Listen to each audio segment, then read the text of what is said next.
What's going on, guys? The Camps here, also known as Cameron, and welcome to another movie review. This time it's for Blue Beetle. Now, this is a movie that I've been highly anticipating for a very long time. Ever since, those set photos came out, my expectations have been really high because, from those first set photos that you saw of the suit, looked super sick. And I'm a big fan of Xolo Mariduena. I think he's a great actor. He's in Cobra Kai, and I love Cobra Kai, so I was coming into this expecting big things. I'm here to give you my thoughts on whether those expectations were met or not. Were they met? Words can't describe how great this film is. I loved it. I think it's probably the best DC film that we've gotten since the Suicide Squad. And I think it is one of the better DC origin stories that we have gotten in a very, very long time. I don't really think, like Man of Steel, that's probably the only one I can think of that can really meet the expectations or be the same level of greatness as this movie was. But there's a lot to talk about, and a lot of these things that I'm going to talk about make this film a must-see. So with Xolo, I think if you have not seen him in previous, Cobra Kai seasons, or if you're just not that big into Karate Kid lore and you just don't know anything about Cobra Kai and you're not into that karate drama stuff, and if this is your first time seeing Xolo on the big screen, this is a star-making performance. He is Jaime Reyes. He is a fantastic Blue Beetle. And I'm really hoping that James Gunn's got something cooking for him in the oven because, he's pretty great. And the whole family, the whole supporting cast, the family dynamics is strong. It keeps you engaged. With some films, there's a reason to not like them at all. And there's the supporting cast around the main character, you're just oh, that person's annoying. I want more of the main character. Whenever the family was on screen, you'd be oh, I want to see more of them. And this family gives that to you. And you can tell that they love each other for real. Not just, some family that they portray on screen. You can tell that they actually love each other. And I bet that was fun, just for them to work together and for them to have that privilege of just being on that set together. It was really special, and you could tell just by watching the film. While every single family member is great, the sister's great, the grandma's great, the mom's great, the dad is great. George Lopez, the uncle, I'm assuming, the brother of Xolo, or of, I should say, Jaime's father, he's one of the standouts. He is hilarious. And there's a certain crop of comedians that you would like watching back in the early 2000s or late 2000s. And, as time has progressed, their sort of comedy has not really aged well. And one I can think of is Will Ferrell. Will Ferrell, of course, was great in Barbie. I had no problem with his role in that film. But I just dropped my chapstick. But in other films, he just is not funny for me anyway. His comedy doesn't land as much as something like Step Brothers or Talladega Nights. Those films are cult classics. But his comedy has not aged well. George Lopez, his delivery, the way he just talks, and his jokes were all great. And he is one of the standouts within the supporting cast for that family. And Jenny Cord, her relationship with the family wasn't forced.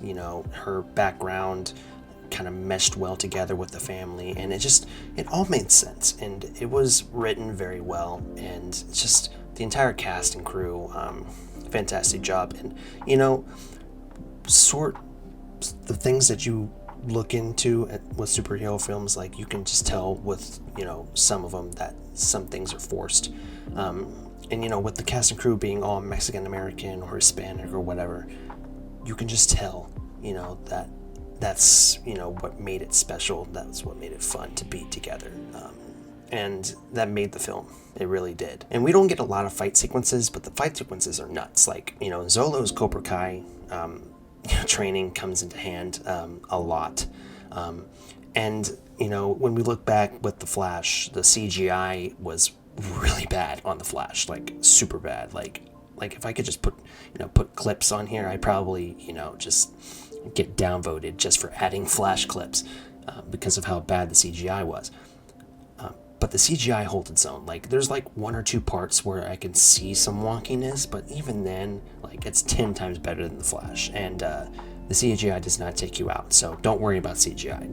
They did Blue Beetle right with that. With all that said, the film keeps you engaged because, you got the family, you got the CGI, you got the fighting, and the story, while it's, formulaic and it's, every superhero origin story that you see out there, everything that comes before it, the family, everything, it brings it together. And, I usually take notes when I'm, writing or watching a film.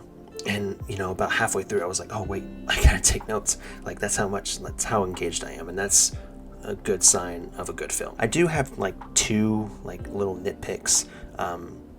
Going back to the formulaic story thing, just cookie cutter, run-of-the-mill, good guy, villain, something happens that brings the good guy to meet the villain, just certain stuff like that.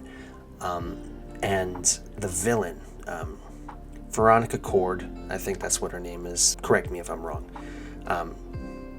But with her and Carmax, not Carmax. Show me the Carfax Valley. I forgot his name. But those two villains that you have in the film, they're just they were really like, but you didn't really need them because everything else was bringing the film together. But when you got towards the end, when everything was coming together, like the villain was made up in the end. And if you watch the film, you'll understand what I'm talking about.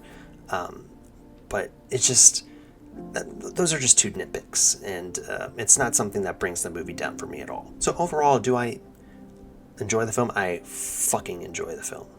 Yes, I dropped an F-bomb. You know when I like it when I add an F-bomb, right? So, rating, this is easy. Second superhero film this year that gets a 10 out of 10. Just super fun. Go watch it. And if you're Hispanic and you come from the Hispanic culture, if you're Mexican American, whatever the case may be, there's a lot of references. This is basically a handwritten letter for you and the way that you grew up, the way that you grew up with family, the way you watch TV with your family, and just all the cultural stuff you'll catch. And it's just a love letter. So 10 out of 10. I love the film. One of the best DC films that I've seen personally. It's up there with the Suicide Squad for me.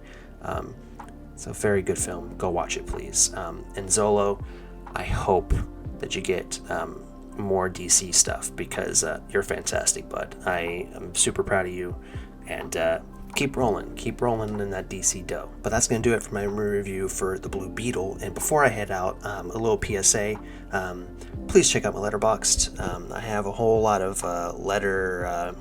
Letterboxd reviews, ratings and stuff, so movies that I watch and I don't review, I'm going to be putting that up there, so please go check that out. And I've also started an official Campster Twitter page, so go follow that as well. And links, of course, to both of those will be in the description down below. So yeah, if you enjoyed this movie review, please like and subscribe. And if you haven't liked and subscribed, what the hell you doing? Like and subscribe, damn it. And I'll see you guys in the next movie review. Blue Beetle out.